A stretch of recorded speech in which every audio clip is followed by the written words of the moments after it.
خۆشەویستانی کورسات نیوسڵاوتان لێبێ لەگەڵ هاوکارانم بەیەکەوە پانۆڕامای ئەم شەوتان پێشکەشەکەین. وردە وردە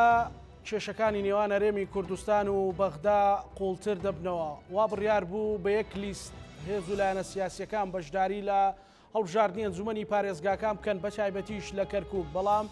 هێواش هاوپەیمانیەتەکان ئاشکرا دەبن. نهێنی ئەوەی کە ئایا بەغدا بەنیازە هەرێمی کوردستان زیاتر لە قاڵب بدات یاخۆت هەرێمی کوردستان خۆی لە قاڵب بداوە و پێویستی بە جوڵەکانی بەغدا نیە. ئەم شەو لەسەر ئەو پرسانە و کۆمەڵێک پرسیتری پەیوەندی بە ژیانی ئێوەوە گفتوگۆ دەکەی لەگەڵ بەڕێز مامۆستا عوسمان کاروانی، ئەندامی ئەنجومەنی جێبەجێکردنی یەکگرتووی ئیسلامی. مامۆستا بەخێر بێ. سپاس. یعنی ئەگە درەنگ وەختیش بێ ئینشاءڵڵا حەجەکە قبول بێ. سپاس. دوعای بەخێر بۆ هەمومان و بۆ مسلمانانیش کرد بێ. سپاس بەڕێست. ئینشاءڵڵا ئێستا ینی ئەکرێ بڵێن مامۆستا حاجی عوسمان کاروانی. ئینشاءڵڵا هەر مامۆستا عوسمان کاروانی تا ئینشاءڵڵا مبارەکە. سپاس. مامۆستا دۆخەکە هەڵسەنگانی ئێوە یەکگرتووی ئیسلامی کوردستان لە هەرێمی کوردستان بە تایبەتی ژیان و گوزەرانی خەڵک و ئایا پەیوەندی بەوە هەیە کە بەغدا یان نارەکانی هەرێمی کوردستان زیاتر لەسەر پێ بەهێزترن یان هەرێمی کوردستان خۆی کەلێن و دەلاقەی زۆری تێدا؟ بەناوی خۆی بەخشندەی میهرەبان، ئەلبەتە ئەبێ بگەڕینەوە بۆ مێژووی حکومڕانی خۆماڵی لەم کوردستانەدا کە لە سەرەتای ڕاپەڕینەوە لە 1991 کە ڕاپەڕینە مەزنەکە ڕوویدا، خەڵک بە ئومێدی زۆر گەورەوە هاتە سەر شەقام و چەکی هەڵگرت و بەرامبەر بە یەکێ لە دیکتاتۆرترین ڕژێمەکانی ناوچەکە کە ڕژێمی بەعس و سەدام حوسێن بوەستایەوە. بەڵام لە دوای ئەوە وردە وردە سەرەتاکانی ئەو ڕوبەڕووبوونەوەی هاونیشتیمانیانی هەرێمی کوردستان بەرامبەر بە ڕژێمەکە و خەونانەی کە هەیان بوو، ڕۆژ بە ڕۆژ ئاستی خەونەکانیان دادەبەزی. چونکە هەر لە سەرەتاوە کاتێک کە یەکەمین هەڵبژاردننی هەرێمی کوردستان دەستی پێکرد، لەوێوە قەزیەی پرسی نیشتیمان بوو بە پرسێکی لاوەکی. پرسی حزب شوێنی پرسی نیشتیمانی گرتەوە، ئەو بوو لە بەرەنجامی ڕێگنەکەوتنی هەردوو حزبی دەسەڵاتداری هەرێمی کوردستان، پارتی دیموکراتی کوردستان و یەکێتی نیشتیمانی کوردستان، لە پێناوی ئەوەی کە چیان زۆرینەیە چیان حکومڕانی بکات و لەسەر کۆمەڵە دەستکەوتی مادی بچووک بچووک شەڕی ناوخۆیان هەڵگیرساند. شەڕی ناوخۆ بارودۆخی هەرێمی کوردستانی بردا ئاستێکی تر، ڕێگەی خۆش کرد بۆ دەستێوەردانی نێودەوڵەتی و بۆ دەستێوەردانی ئیقلیمی و بۆ دەستێوەردانی ئەو کاتەی ڕژێمی بەعس کاتێکە لەسەر حکمدا مابوو لە ناوچەکانی ناوەڕاست و خواروی عێراقدا. لە دوای ئەوە دوای ڕوخانی ڕژێم ئەمە قۆناغێکی تر بوو کە لەو فترە زەمەنیەدا لە بەرەنجامی شەڕی ناوخۆ هەرێم قۆناغێکی لاوازی خۆی پیشانی هەموو دنیادا لە بەرەنجامی ئەو شەڕە نەگریسە وڵاتانی ئیقلیمی دەستی وڵاتانی ئیقلیمیان گرت، دەستی ڕژێمی بەعسیان گرت هێنایەنەوە بە دەستی خۆیان. ئەمە قۆناغێکی تر بوو ئاستی ئومێدی خەڵک، هیواکانی خەڵک بەم شۆڕشە بەم دەسەڵاتە بەرەو قۆناغێکی لاوااستر ڕۆیت. لە دوای 2003ەوە دوای ڕوخانی ڕژێمی بەعس و لە دوای ئەوەی کە وڵاتە زلهێزەکان هەموو هاتنە سەردەست بەرامبەر بە ڕژێمی بەعس، فرسەتێکی گەورە بۆ هەرێمی کوردستان هاتە ئاراوە. بۆ لەبەرەوەی ئەو عێراقی کە بەعسیەکان پێکەوەیان نابوو لێک هەڵوەشا، هێزی سەربازی لێک هەڵوەشا، حکومڕانی عێراقی لێک هەڵوەشا. ئەو کاتێک کە حکومڕانی عێراقی لێک هەڵوەشا، هەرێمی کوردستان بە حساب پەرلەمان و حکوومەتی هەبوو، هێزی چەکداری هەبوو، دەمێک بوو لەو دەسەڵاتی ئەو ڕژێمە دوور کەوتبەوە.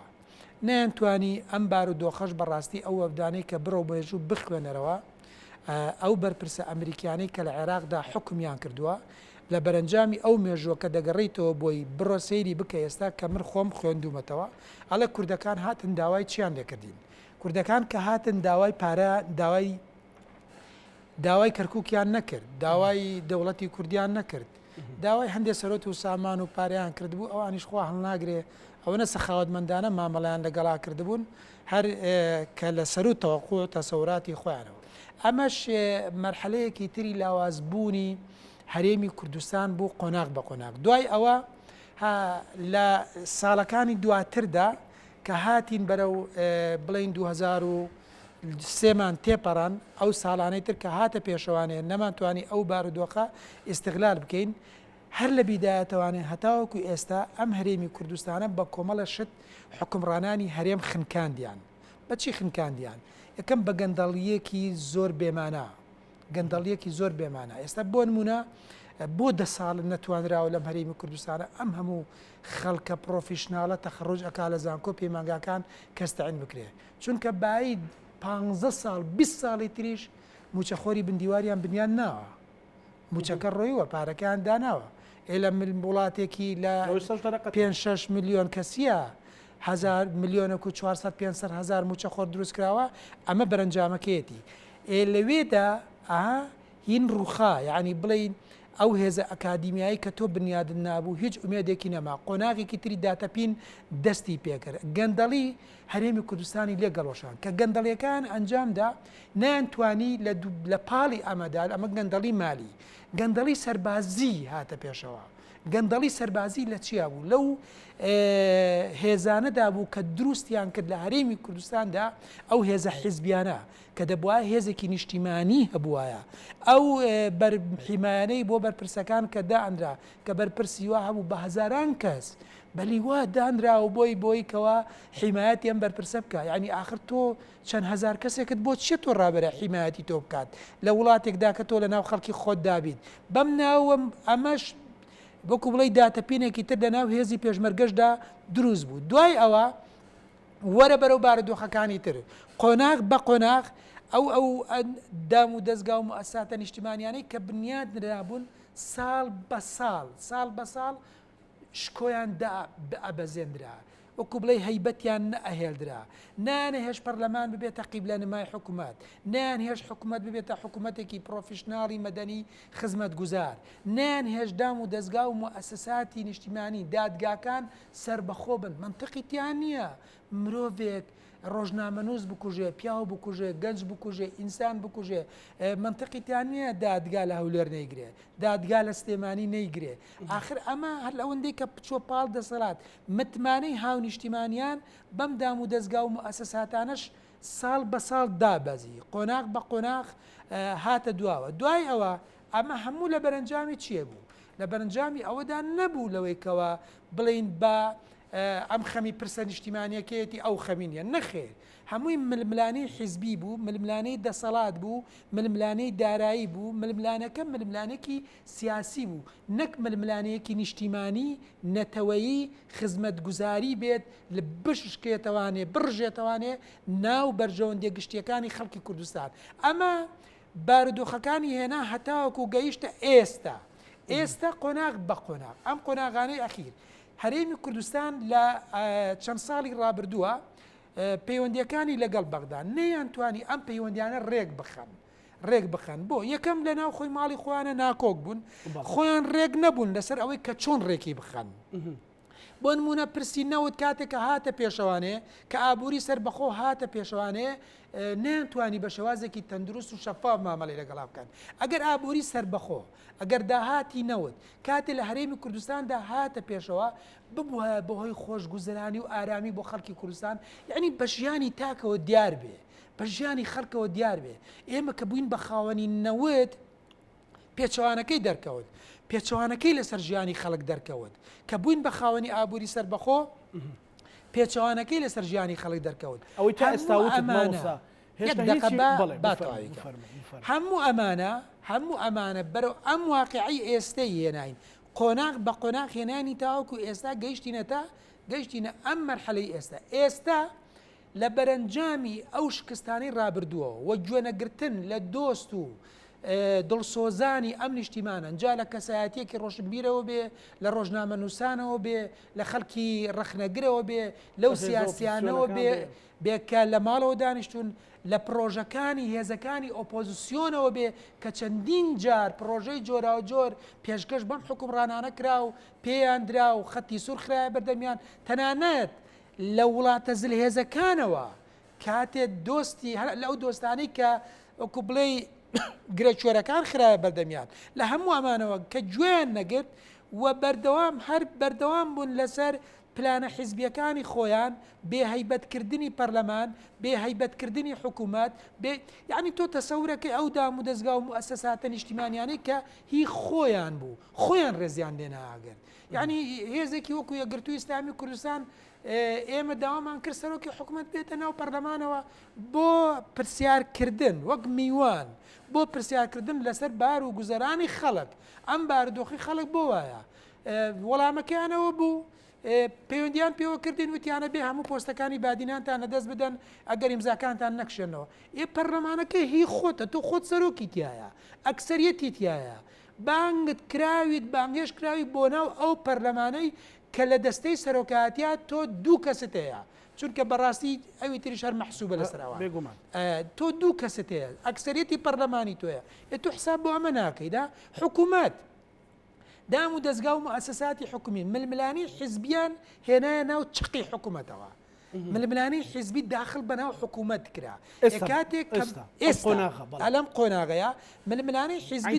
سڕیان کردەوە ینی ململانی حیزبی هاتە ناو حکوومەتەوە کاتێک کە ململانی حیزبی هاتە ناو حکوومەتەوانێ حکوومەتیش بە تەواوەتی فلیس بوو ئەم حکوومەتە ماوە بەسەرچوێکی ئێستا هەیە بەڕاستی ئێستا گەیشتە ئەو مەرحەلەیە ئێستا ئێمە نەوتمان تەسلیم بە هەرێمی کوردستان نەکردووە بەغدا عفو بنەوتمان بە بەغدا نەکردووە نەوت یاریمی کوردستان خەڵک وازانە تەسلیمان کردووە نەخێر لێمان سەندراوە بەغدا نەوتی لە هەرێمی کوردستان سندۆتەوە هێشتاش ناڕوە هێشتاش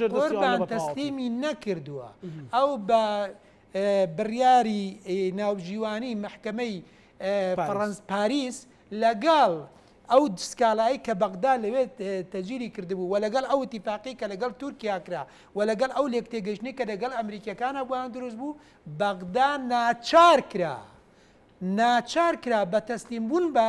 عفو هەرێم ناچار کرا بە تەسلیم بوون بە بەغدا یعنی لێی سەندراوەتەوانێ باشە تۆ لە زروفێکە بەغدا ئامادە بوو بە 50,000 بەرمیل نەوت لەگەڵ تۆ ڕێبکەوێ ئامادە بوو بە 200,000 بەرمیل لەوت لەگەڵ تۆ ڕێبکەوێ ئامادە بوو بە 250,000 بەرمیل لەوت لەگەڵ تۆ ڕێبکەوێ باشە تۆ لەم کاتانەیە بە کارتی بەقووەتەوە بایبەتەوە بەشکۆ لەگەڵ بەغدا ڕێبکەوتیتە باشتر نەبوو لەم بارودۆخی کە ئێستا تۆ تێی کەوتویت کە بەم شێوێ مامەڵە بکە جوابی پرسیارەکەی تۆ ئەلێرەیە هەم ئەمە هەرێمی کوردستان خۆی بەدەستی خۆی لە بەرەنجامی فەشەلی حکومڕانیان لە بەرەنجامی شکستی حکومڕانیان لە بەرەنجامی وازنێنان لە عەقڵی حیزبی شەخسی بنەماڵەیی بەرژەوەندی شەخسی حیزبی بنەماڵەیی بارودۆخی هەرێمی کوردستانیان گەیشت بەڵام ئەوەی تەنابەت دوتت مامۆستا من بە وردی دیقەتم داوە مەسەلەن دەستی ئێرانی تیاو تا ئێستا نەدەستی تورکیا نەدەستی بەغدا بە ئەو جوملێتەوە بەڵێ ئێستا لێرەدا فرسەتێک گاتۆتە پێشەوە بۆ بەغدا فرسەتێک گاتۆتەوە بۆ بەغدا ئەگەر تۆ بەتەمای بەغدابی بەزەی بە تۆدا بێتەوانێ تۆ دوڕاوی بەرامبەری شکستە دێناوە تۆ کاتێ من و تۆ لە مبارەزایان لە بەرامبەر یەکتریدا کاتێ یەکێکمان شکست دێنیەوەکەتر بەنیازی بەزەی پیا بێتەوە نەخێر ئەو پڕی جرئاتی خۆی لەگەڵاکات ئەو پڕی لە پێچینەوەی خۆی لەگەڵاکات ئەنجا ئەی پێشنەوە بەچی بە وڵاتانی ئیقلیمیەوە ئەی پێشنەوە وڵاتانی ئیقلیمی ئێمە دوژمنمان زۆرە و ئەم شتەوە هەمیانەی کە دروستیەکەن باشە وڵاتانی ئیقلیمی چه حقێکی هەبوو بەسەر حکوومەتی هەرێمی کوردستانەوە ئەگەر حکوومەتی هەرێمی کوردستان لە کاتی خۆیان موچە خۆرانی هەرێمی کوردستانی بدە وڵاتانی ئیقلیمی نانەهێشت ئەو خاوەن عەقد و ئەمانەی کە ئێستا داوامەکەن لە دایرەکانە بیانکەن بە ڕسمی و تەعینیانکەن نانێژە گەرجادەکانی هەرێمی کوردستان بکەن بە 3 ساید یا 2 ساید نانێژە گەر سیستمێکی تەندروستی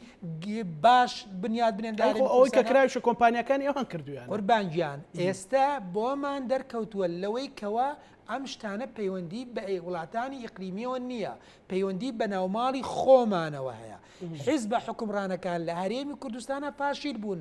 لە 31 ساڵی ڕابردوودا سەلماندیان کە توانای ئیدارەدانی دەوڵەتیان نییە چونکە خۆیان دەوڵەت مەدار نین چونکە دەوڵەت مەدار نین چونکە ناتوانن گەورە بیر بکەنەوە خۆیان کاکە دنیازانی لە کوێیە ئێستا دنیازانی لە چ گۆڕانکارێکی گەورەیە ئەزانی ئەمان خەریکی چین بەخوا ئەمان کە خەریکن بیکەن لە چاو ئەوەی کە دنیا لە بەردەمیاتی و گۆڕانکاری ڕۆدا وەکو شەڕەگەڕە وایە ئەمانە خەریکە شەڕەگەڕەکن کاکە خۆی پیرەمێرد دەڵێ بەجددیمە یعنی آخر بەخوا ئەمە مای شەرمەزاریە تۆ دنیا لەم ئاڵ و گۆڕە گەورە دابێت و لەم بارودۆخە گەورانە دابێت ئێستا سیستمی ئابووری لە هەموو جیهاندا خەڵک ساڵ بە ساڵ و قۆناغ بە قۆناغ ئێوێ بەرەو باشبوونی بەرێتوس هەر تۆ بە خۆت بۆ خۆت ئینسان کە تەمەنی ئەڕوا لە تەمەنی 20 ساڵیە کاتێک کە تەمەنی ئەگاتە 25 ساڵی هەڵەکانی ئەو 5 ساڵی ڕابردووی چا ناکاتەوانێ کە گەیشتە تەمەنی 30 ساڵی وەکو 20 ساڵی چاک نەکرا خراپتر کرا ئێمە بەعکسەوە تازە بە تازەکی گەشتونەتەوە ئەی ڕقی تازە شەڕی حیزبی و ئەوەی کە لە شاخ هەبوو لە بینی تعبیرە کۆنەکەی خۆیان کە بەکاریانە هێنا مەلای و جەلالی کە هەبوو لە کۆندا تازە بە تازەکی ئێستا قرس بۆتەوانێ و تون بۆتەوانێ و دام و دەستگا و مؤسسا دەکەنەوە بە حیزبی تازە بە تازەکی فۆرمێکیان لە ناوەندەکانی خوێندندا بڵاو کردوتەوە بۆ مامۆستا ئینتیمای سیاسی چییە کوڕە با بە مۆدێل ئەم شتانە نەما تێپەڕی گوزەشت ئێوە بارودۆخێکتان خوڵقاندووە لە ڕابردوودا ئێستا نەک ئێوە چارەسەرتان پێ ناکرێت ئێوە بوونەتە بار بەسەر کۆمەلگەی کوردیەوە یعنی بوونەتە بار بەڕاستی مامۆستا ئێستا بابینە سەر ئەوەی بەغدا کە ئێستا ئەڵێن شتێکیان دروست کردو ئەڵێن بەغدا بە پلانێکی ئیقلیمی ڕێکەوتنیی تورکیا ینی ئەنقەرە و تاران و بەغدا هەیە بۆی هەرێمی کوردستان لە قاڵبتر بدرێ حتا ئەو قسەی زۆر دووبارە ئەکرێتەوە زۆر کەس هاواریە کرد کە فەرمونەوە تەسلیمی بەغدا بکەن بەڵام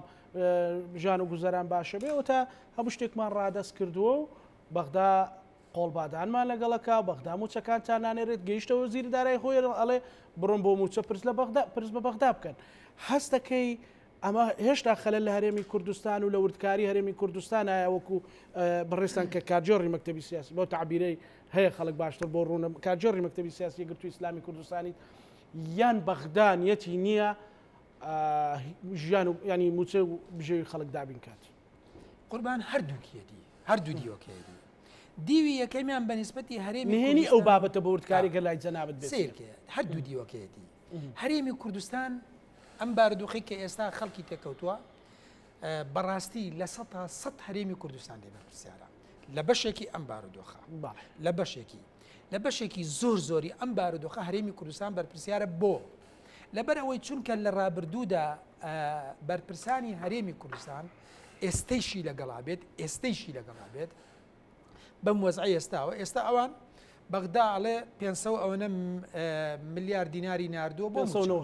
509 ملیار دیناری ناردووە بۆ موچە باشە ئەڵێن هەر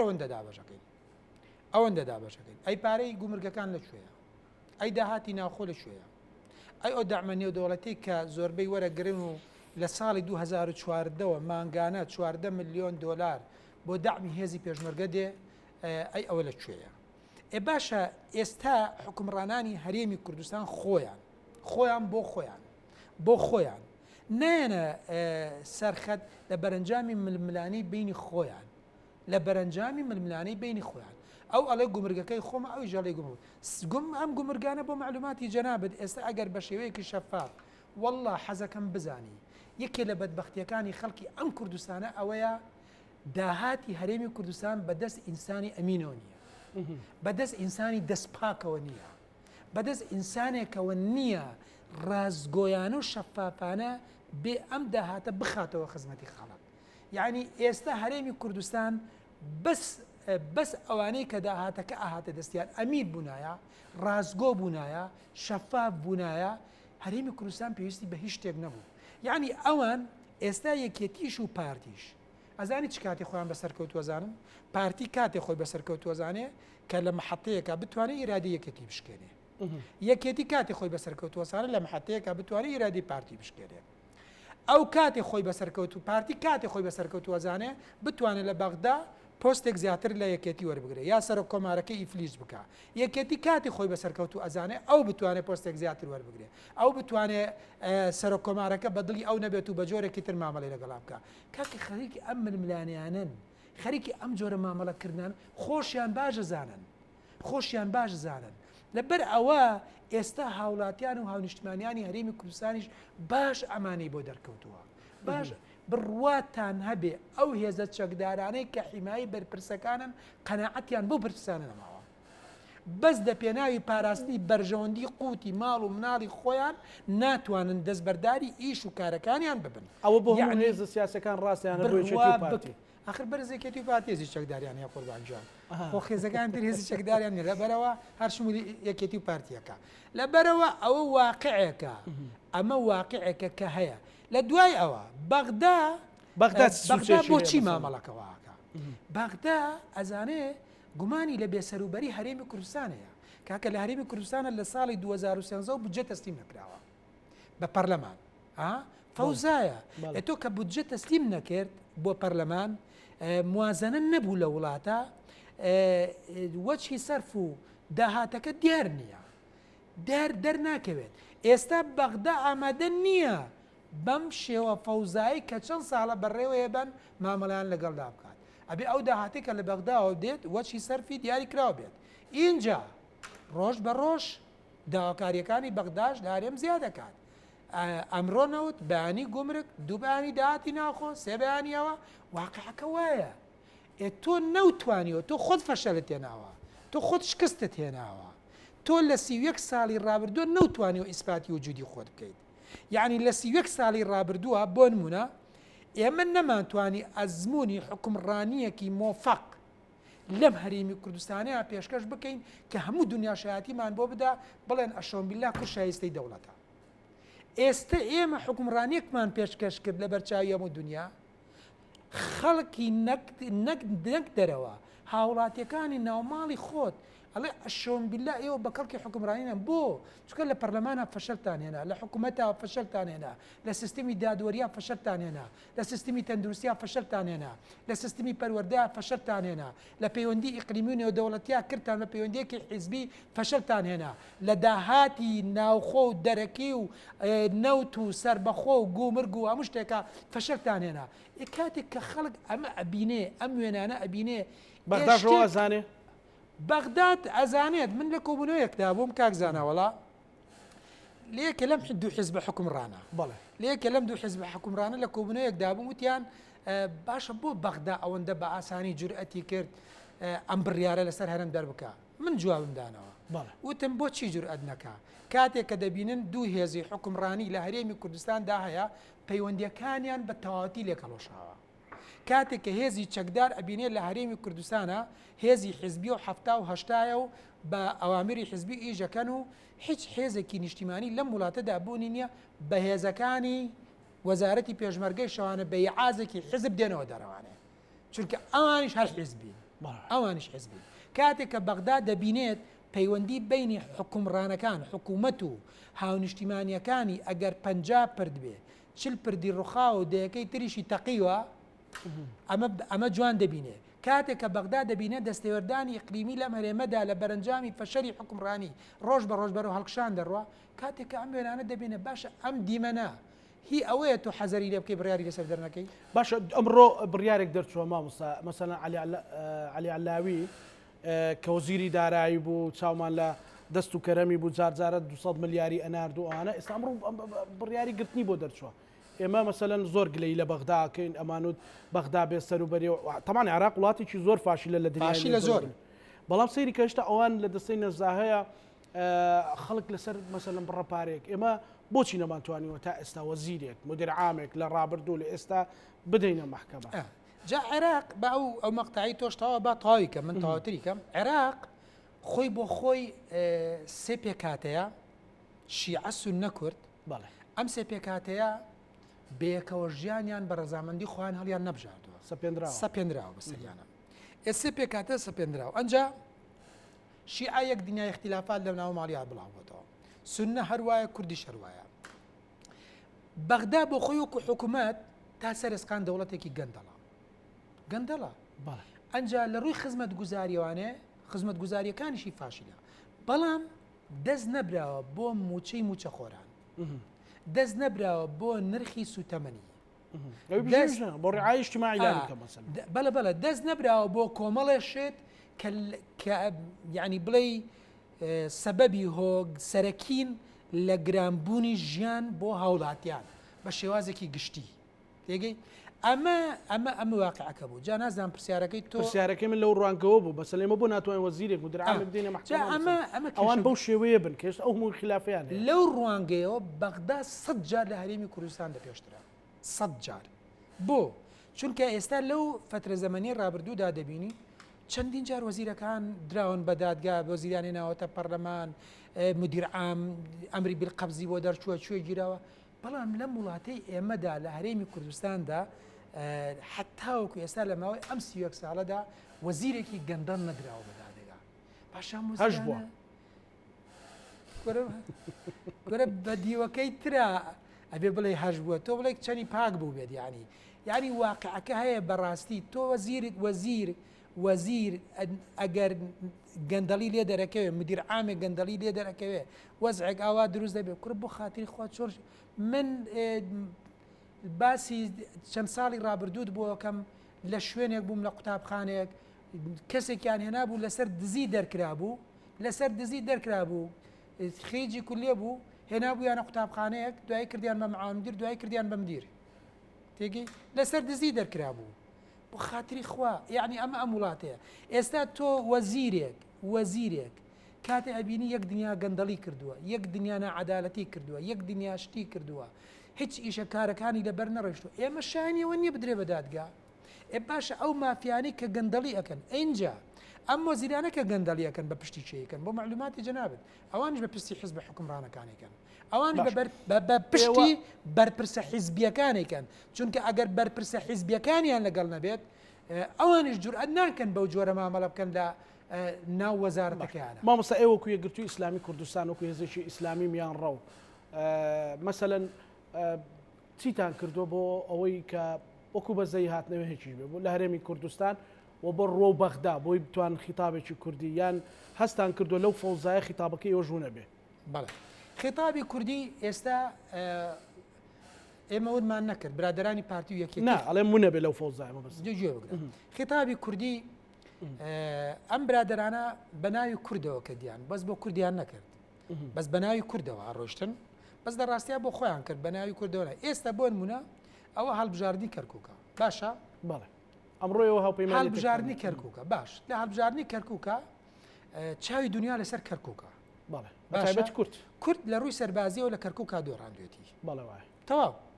لە سەربازیە لە کەرکووکە دۆڕاندی لە ڕووی قانونی شێوانێ عێراق ئێوێ لە ڕوە قانونیەکەی شێوانێ کورد لە بەغدا بیدۆڕێنێ باشە پرسی نەتەوەیی پرسی کورد لە کەرکووکە چێ بەو ئاقارێ گەیان حزب حکومڕانەکانی هەرێمی کوردستان بۆ ئاقاریان نەگەیان برادرانی پارتی و یەکێتی بۆ ئاقاریان نەگەیان پرسی نەتەوەی کورد لە کەرکووکە بە جۆرێک لار بۆ ئێستا گەڕەکە کوردنشینەکانی شاری کەرکووک بچۆ بقابلیان بکە ئەڵێ بەڕاستی لەو کاتەوە ژیانمان هەیە کە پارتی و یەکێتی لە کەرکووکانەماوە باشە ئەبوا پێچەوانەکەی بێ ئەمە بەڵگەیە لەسەرەوەی کە ئەو فترە زەمەنی ئەو حکومەی لەوێ کردویانە حکومێکی زۆر فاشل بووە ئێمە وەکو یەکگرتووی ئیسلامی کوردستان خیتابی خۆمان خیتابێکی سابتە لە چ ڕوویەکەوە سابتە لەو ڕووانە کە ئێمە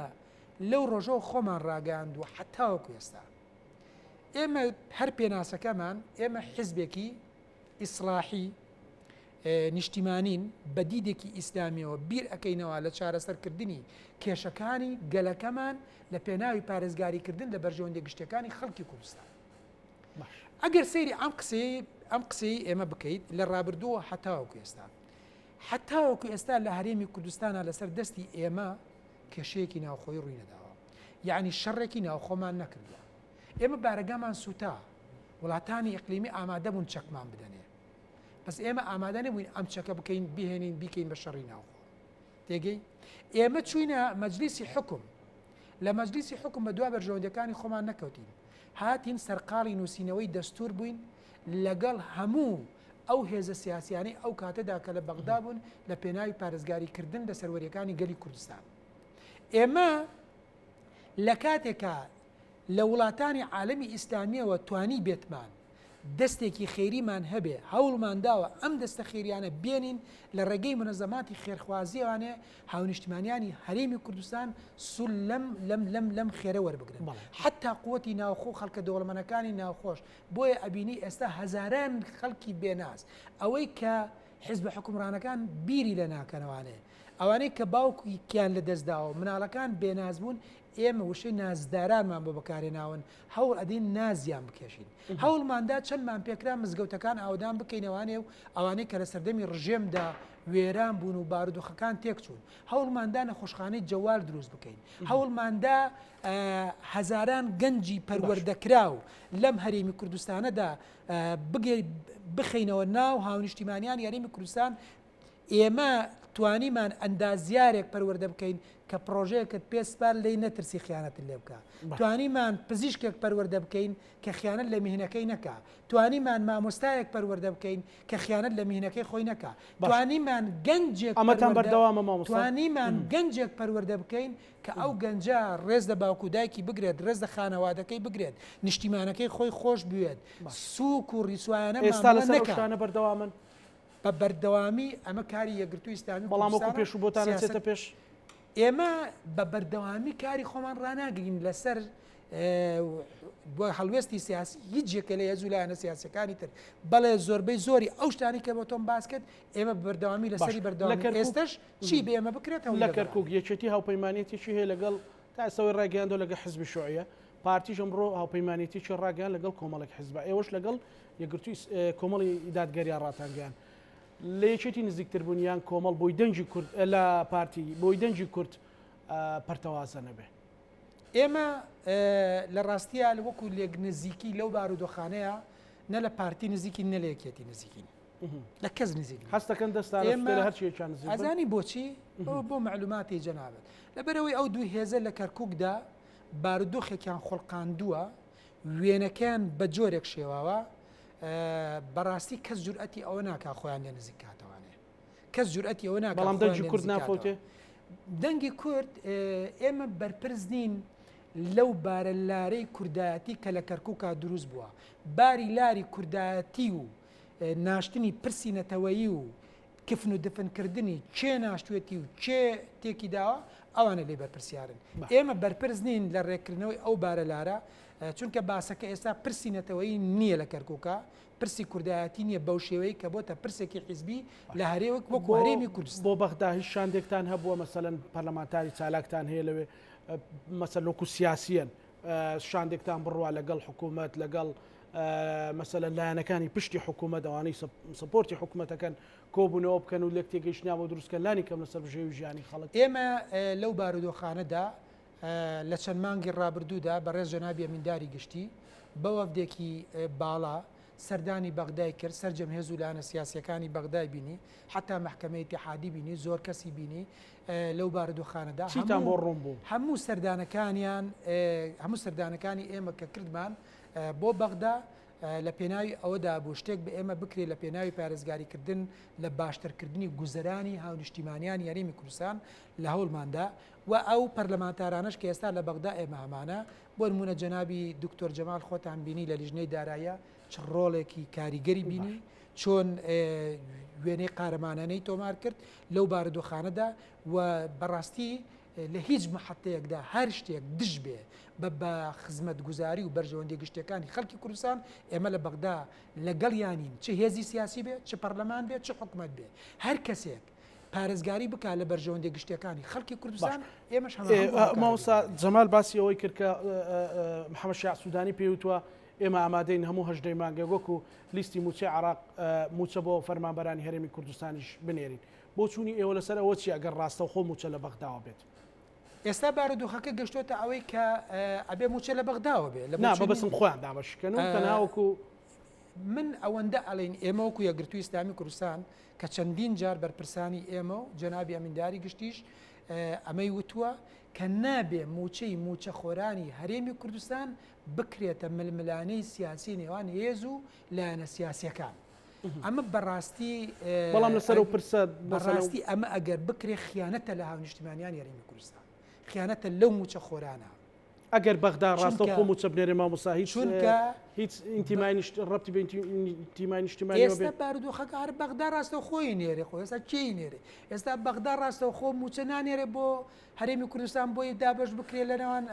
هاوج خۆ بێ کۆمەڵە موسساتەر دابەشی بکە خۆ نابیداتە دەستی مۆزەفەکە.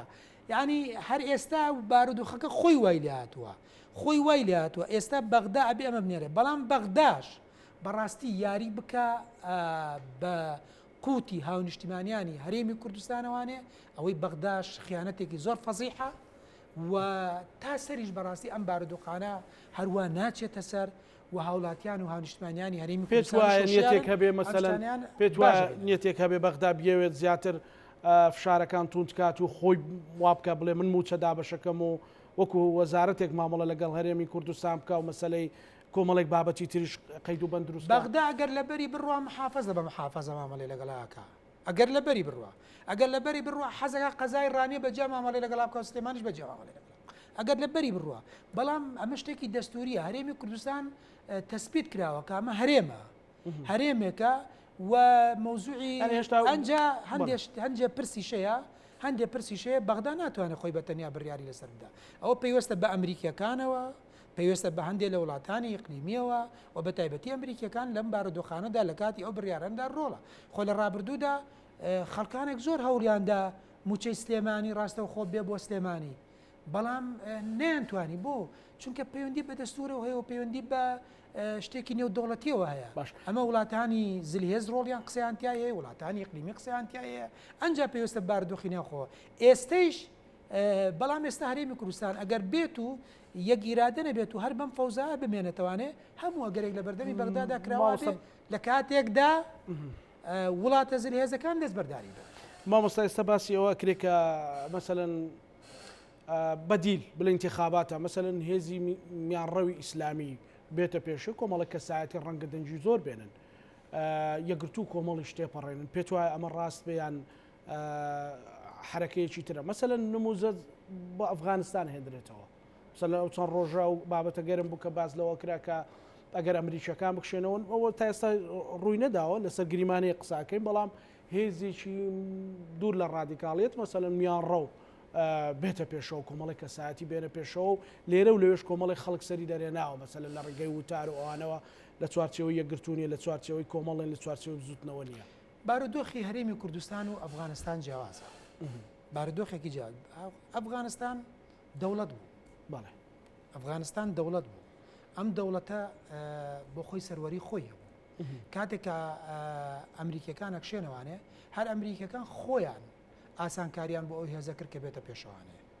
ئەگەر بە ئاسانکاری ئەمریکیەکان نەبووە بە هیچ شوێک نەتوانی بێتە پێشەوە بەڵام هەرێمی کوردستان وڵاتێکی سەربەخۆ نییە هەرێمی کوردستان وڵاتێکی سەربەخۆ نییە وڵاتێکە هەرێمێکە سەر بە عێراقە سەر بە عێراقە لە حاڵەتێکە ئەگەر ئەمریکیەکان بکشێنەوانێ و هەرێمی کوردستان پشتیوانی نەمێنێ نزیکترین ئەگەر بۆی ئەوەیە لەوەی کە هێزەکانی عێراق پەلاماری هەرێمی کوردستان بدەن ئەوە نزیکترین ئەگەرە لەوەی کە عێراق ڕاستەوخۆ بچێتەوە سەر بەغدا یعنی ئەمە نزیکترین ئەگەرە لە حاڵەتێکی تردا بەڵام کاتی ئەگەر هەڵبژاردن بکرێت جاری پێشوو لە ١٧ خەڵکی کوردستان بەشداری نەکرد بەڕاستی و چەندین هەزاران کەس لە هێزەکانی پێشمەرگە بەشداریان نەکرد و ئەم جارە ئەگەر هەڵبژاردن ئەنجام بدرێت هەڵبژاردنێکی پاک و شەفاف بێ هەردوو حزبی حکومڕان لە هەرێمی کوردستان ئەقەلیەتن ئێوە خۆتان چۆنە بین ناتوانن من ئەڵێم ئەوە هاوڵاتیان یاریمی کوردستان ئەبێ بڕیار بدەن لەسەر تەسەوراتی من نییە بەڵام هاوڵاتیانی هەرێمی کوردستان ئەوەش نەماوە ئەو قاعیدەیە کە هەندێک لە بەرپرسەکانیان وت ئەگەر یەک کورسیش بێنین هەر ئێمە حاکمین شتیوە باوی نەماوە کاتێ لە هەرێمی کوردستان کاتێ لە ڕووی قانونیەوە ئەیدۆڕێنی لە ڕووی قانونیەوە ئەیدۆڕێنی بە دڵنیاییەوانێ ئەو کاتە وڵاتە زیرهێزەکان مامەڵە لەگەڵ براوەیە ئەکەن وڵاتانی ئیقلیمی مامەڵە لەگەڵ براوەیە بەغداش مامەڵە لەگەڵ براوە من ناتوانم فاڵ بگرمەوە بەم تصورات سیاسی هەڵبژاردنێکی پاک و بێگەرد بکرێت لە هەرێمی کوردستاندا ئەوەندە ئەزانم کە هەردوو حزبی حکومڕان لە هەرێمی کوردستاندا دابنە ئەقەلیەت و ئەم هێزە ئۆپۆزیسیۆنانەی کە ئێستا هەن لە هەرێمی کوردستانە ئەبنە ئەکسەریت لە هەرێمی کوردستان با ئەگەر واقع بین مەسەلەن شێتی ئەوانەی بینیەوە دەورانەی بینیەوە کەم بۆتەوە زیاد بۆتەوە کەم بۆتەوە پێت وایە پارتی ڕێگە بەوە بدات ئەین ڕاشکاوانە پرسیار بکەین ڕاشکاوانە ئەگەر پرسیار بکەی هێزی سەربازی هەر حیزبێک کە هێزی سەربازی هەبوو قورسە بەلایەوە ڕێگە بە هیچ ئاڵ و گۆڕ و گۆڕانکاریەک بدات بۆ هیچ گۆڕانکاریەک بدات و چ یەکێتی چه پارتی چونکە لە هەردوو دیوەکە هەیە چونکە برادرانیش لێرە ئەڵە نەگەر کورسێکیش بێ نێرخۆمان حاکمین ئەوەش بەڵگێ لەسەرەوەی کە ڕێگە نادێن کۆن و نوێ هەر نوێ ئەوە خەونە لەوە چە بۆ ئێستاش بێتەوانێ لەبەرەوە چ لە هەولێر چ لە سلێمانی بەڕاستی قورسە بەلایەنەوانێ حاڵەتێکی وا ڕووبدات بەڵام پارتی بە دڵنیاییەوانێ بارودۆخی ئاوا زۆر قرس ئاسان نێ پێ قوبولکردنی بەڵام ئەو کاتە لەسەر قوبولکردن و قوبول نەکردنی پارتی ناوەسێ بەڕاستی معادلەکە تۆ کە بووی بە ئەکسەریە لە وڵاتەدا لە هەولێر و ئێستا ئێمە لاژانەکەی پێشووی ئەنجومەنی نوێنەرانی عێراقدا ئێمە لە دوهۆکە نزیکی لە 134 دەنگەکانی شاری دۆکمان برد لەو نسبەی بەشداری لە شاری دۆک لەو نسبەیە کە بەشداری کرا نزیکی لە 134 دەنگەکانمان برد یەکەمین پەرلەمانتار لە ئاستی هەموو عێراقا نەکەرێمی کوردستانە دکتۆر جەمال کۆچەر نزیکی 59,000 دەنگی هێنا بوو بە یەکەمین دەنگ لەولاوە مامۆستا عومەر کۆچەر لە زاخۆیە بە 25,000 لە دوو شارە 85 بۆ 90,000 دەنگمان بردە دەڤەرەکەدا ئێمە مەڵی لەگەڵاناکە ئێ بارەگایان دو سێ جار بارەگامان سوتاوە خەڵکمان شەهید بووە بارودۆخەکە ئێ خۆ حزب کە حزبی مەبدەئی بوو واز نایەنێت خۆ ئینسانی مەبدەئی وازە ئەمە مەساڵح نییە بڵە کاکە موچەی هەیە و موچەکەی نەمان ڕائکاواکە وازدایانێ واز نایەنێ حزبی مەبدەئی ئێ ڕۆی تێپەڕیتەوە گوزەشتی کرد باش ینی تۆ کە لە ڕوە قانونیەکەەوە جەماوەر کەواتە ئێستا ئینتیخاباتە کرێ بەو حاڵەوە بەو دۆخە من پێم وایە هەڵبژاردننی هەرێمی کوردستان لە بەردەمی زۆر ئەگەردایە ئێستا ئەو 25 مانگ دیاری کراوە بەڵێ 25 مانگ دیاری کراوە ئەگەر یەکێتی نیشتیمانی کوردستان بێتە سەرخەر بە ئیرادەیەکی جددی لەگەڵ پارتی دیموکراتی کوردستانە بۆ لەبەر ئەوەی هەڵبژارنەکان خلافی بینی ئەم دوو هێزەیە خلافی بینی ئەم دوو هێزەیە ئەم دوو هێزە هەر یەکیان بە دیوێک لە هەڵبژاردنە ترسن هەر یەکیان بە دیوێکە هەر یەکیان بە جۆرێک لە هەڵبژاردن نەکرێت هەر یەکەشیان بە جۆرێک حەز ناکەن هەڵبژارنەکە بەو شێوەی کە هەیە بڕوات چونکە هەر یەکەی بە دیوێکەشەیە بەشە ئەگەر هەڵبژاردن ئێستا بکرێت لەم بارودۆخەیە من پێم وایە یەکێتی نیشتیمانی کوردستان ترسی زۆرە لە هەڵبژاردنە بە دیوێکی ترا پارتی دیموکراتی کوردستان ئەگەر هەڵبژاردن کرا باشە دوای حکومەت چۆک پێگەێنێتەوە ئەگەر ئەکسەریتیش بێت سەرۆکی حکومەت چێداهانێ ئێخۆ باشە یەکێتی بارودۆخێکی نوێ بێ و کاتە هێز و لایەنە سیاسەکانیش بارودۆخێکتری نوێ بن باش ئەویش حەزەری هەیە ئێوە خۆتان تەقیم کردووە لێکدانەوەیەکتان بۆ خۆتان کردو باسەکە لەوەیە لەنەوە بەسم هەموو هێز لایەنە سیاسەکان چکە خەڵک نیگەران بەڵام ئەسڵ ئەوەیە ئەم هەڵبژاردنە بکرێت ئەی بۆ ئەم دوو هێزە حکومڕانە لەوە زیاتر هەڵبژاردنە دووە ئێوە پرۆژێکتان هەبوو بۆ ئەوەی چوار باز نەبێ و بۆی قایمەی بەغدا بەکار بێ و بۆی تۆماری دەنگدەران پاک بێ ئەوانە سوورن لەسەرەوە گەڵبژاردن زۆربەی هێز و لایەنە سیاسەکان بەداخەواڵێن بەداخەوە ئەبووە پێش ئەوەی ماوەی یاسایی پەرلەمان تێپەڕێت هەردوو هێزە حکومڕانەکەش بەیەکەوە هەموویان سەرجەم هێزەکان ئەو داواکاریەی کە بوو بە داواکاری ئەکسەریەتی لایەنە سیاسیەکان چواربازنەی و هەڵبژارنێکی پاک و بێگەرد و لیستی تۆماری دەنگدەرانی عێراق ئەوەی کە لە بەغدا هەیە و ئەو جیهازانەی کە هەڵبژاردننی پێشووی ئەنجومەنی نوێنەرانی عێراقی پێکرا و ئێستافێکی نێودەوڵەتی سەرپەرشتی بکات هەموو ئەمانە کاراکردنەوە لە کاتی خۆیان قوبول بکرایە ئێستا هەرێمی کوردستان ئەم باجێ ئێستای نەهادا ئێستا هەرێمی کوردستان لە فراغێکی تەواو یاسایی ئاژێت یعنی ئێستا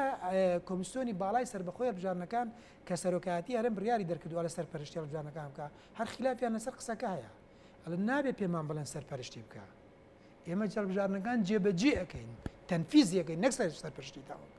سەرپەرشتیکردنی عنی خۆتان ڕۆتان هەیەتیایە بەغدا ئامادە نیە یەک جیهاز ئەمە تحلیل نییە معلوماتە بەڵێ کە پەرلەمانتارەکان قسەیان لەگەڵاکردن ئەڵێن ئێمە ئامادەنین یەک جیهازی خۆمان بدەین بە یەک مۆزەفی یاریمی کوردستان هەڵبژاردننی پێ بکات یەک جیهاز بەڵێ بەغدا یعنی کۆمیسیۆنی بەغدا نوێنەرایەتیەکانیان لە سلێمانی و هەولێر و دۆکو شار و شارۆچکەکان کە هەیەە خۆیان ڕاستەوە خۆ تەنفیزی بکەن نەک سەرپەرشتی بکەن تەنفیزی هەڵبژاردنەکان خۆیان بکەن ئەمە واقعەکە لەو لای ترەوانێ ئەم هەڵبژاردنانە ئەم هەموو دەستی پێکردنەوە و ئەم هەموو دواخستنە و ئەمە ڕۆژ بە ڕۆژ هەتا هەڵبژاردنەکانی هەرێمی کوردستان دوا بکەوێ هەرێمی کوردستان بەرەو کەنارێکی ئارامتر و لاوازتر و دەڕوات و بەغداش باشتر ئیستیغلاری هەرێمی کوردستان دەکات. ئەخیر پرسیارم وێ ڕێ هەموو ئەو کۆم و کوڕیانی باسمان کرد ئەگەر دۆخێک بێتە پێشەوە لەلایەن بەغداویان هەو وڵاتێکی ئیقلیمیەوە بێوێ قەواری هەرێمی کوردستان بەرەو لە قاڵبدانی زیاتر بە هەڵوستی ئەوە چیە بێ بە کورتی وەڵام دەی سوپاس. ئێمە سنوورێکمان هەیە لەم معادلەیە پێمان وایە قەواری هەرێمی کوردستان مافی هیچ حیزبێکی سیاسی نییە قەواری هەرێمی کوردستان قەوارەکە ناک حکوومەت قەوارە حکوومەت لێک جیا بکەینەوانێ قەوارەکە مافی هەزاران شەهیدە مافی ئەو خەڵکە تێکۆشەرەیە کە 40-50 ساڵە خەباتی بۆکە مافی سەررجەم هاو نیشتیمانیانی هەرێمی کوردستانە مافی هەموو ئەم خەڵکەیە بەڵام ئەم حکوومەتی کە ئێستا هەیە بارودۆخی هەرێمی کوردستان دەبا بەڕێوە تاخوا حەسکە حکوومەتێکی فاشیلە و حکوومەتێکی گەندەڵە و نەیتوانی بارودۆخی هەرێمی کوردستان چاک بکە و هەر بەدبەختێکیش لەسەر قەوارەکە ڕووبدا ئەم حیزب حکومڕانانە لێ بەرپرسیارن نەک خەڵکولایەنەکانی تر کە ئێمە پێمان وایە ئێمە پێمان وایە مەوزوعی قەوارە ئەبێ جیا بکەینەوە لە مەوزوعی حکومڕانی چونکە دوشتی لەک جیاواز زۆر سوپاس بۆ بەڕێز مامۆستا عوسمان کاروانی ئەندامی ئەنجومەنی جێبەجێکردنی گرتووی ئیسلامی کوردستان زۆر سپاس بۆ بینەرانی خۆشەویست لەگەڵ هاوکارانم بەیەکەوە پانۆڕامای ئەم شەومان پێشکەشکردن ئێوە شەمولایەکتان ئەمانەتی خوای گەورە بن خواتان